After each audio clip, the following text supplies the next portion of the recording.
Escrever em português às vezes parece um verdadeiro campo minado, né? Uma letra errada e pronto, o sentido de tudo pode mudar. Mas olha, essas regras não existem só para confundir a gente, não. Elas contam uma história. E nessa análise, a gente vai desvendar essa história e os segredos por trás das palavras.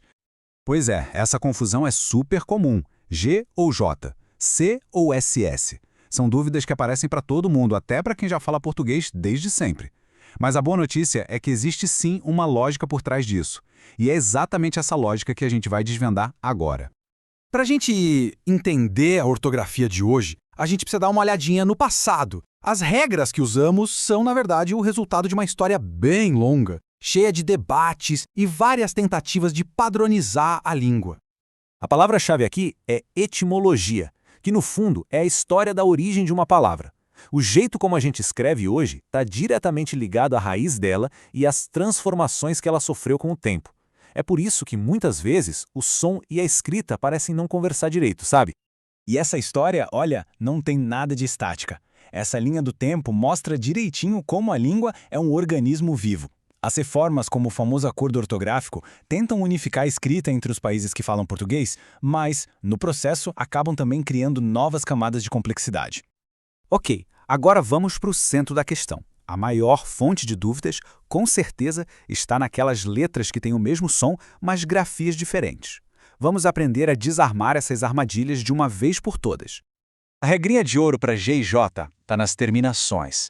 Palavras que terminam com agem, igem e ugem, tipo garagem, se escrevem com G. Já o J aparece em palavras de origem indígena ou africana, como jiboia, e nos verbos terminados em jar, como viajar. E aqui a gente tem um exemplo clássico que ilustra isso perfeitamente. Viagem, com G, é o substantivo, sabe? O nome da coisa, a viagem em si. A viagem foi ótima. Já viagem, com J, é o verbo, a ação de viajar.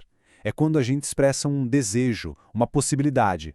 Espero que eles viajem bem. Uma letrinha que muda tudo. Seguindo em frente, a briga entre C e SS. A pista aqui está na palavra de origem. Se a palavra original termina com to, como em ato, a palavra derivada vai usar C, formando a ação. Por outro lado, se a origem é um verbo terminado em gredir, como agredir, a derivada vai usar SS, virando agressão. A regra é sempre seguir a raiz da palavra. Beleza, saindo um pouco das letras e entrando nos verbos, existe um grupo específico que adora dar um nó na cabeça na hora de conjugar. Vamos acabar com essa dúvida. Então, a regra geral é que os verbos terminados em IAR são regulares, como negociar. Eu negocio, tu negocias. Simples. O problema é que existem 5 verbos muito comuns que resolvem quebrar essa regra.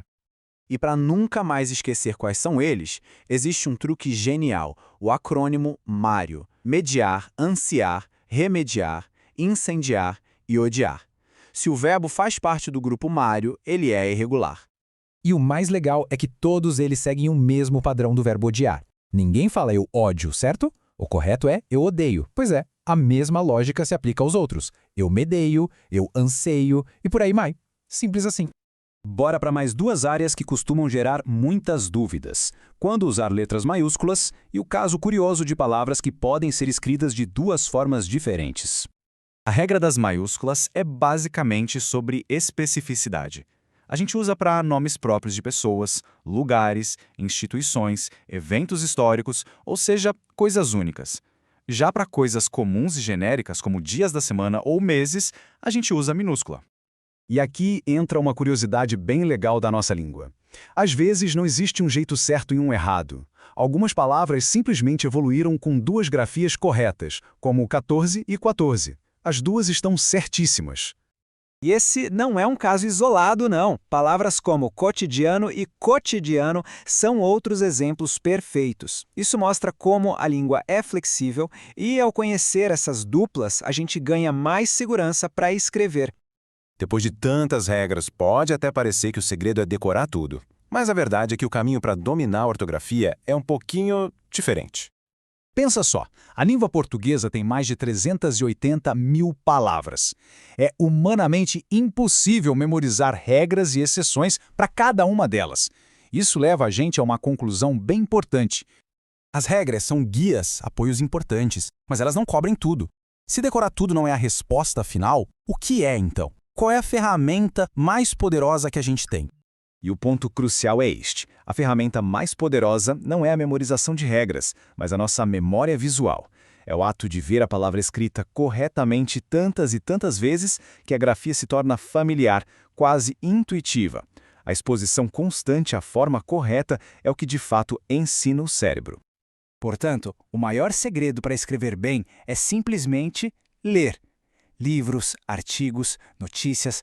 Cada texto é um exercício para os olhos e para o cérebro.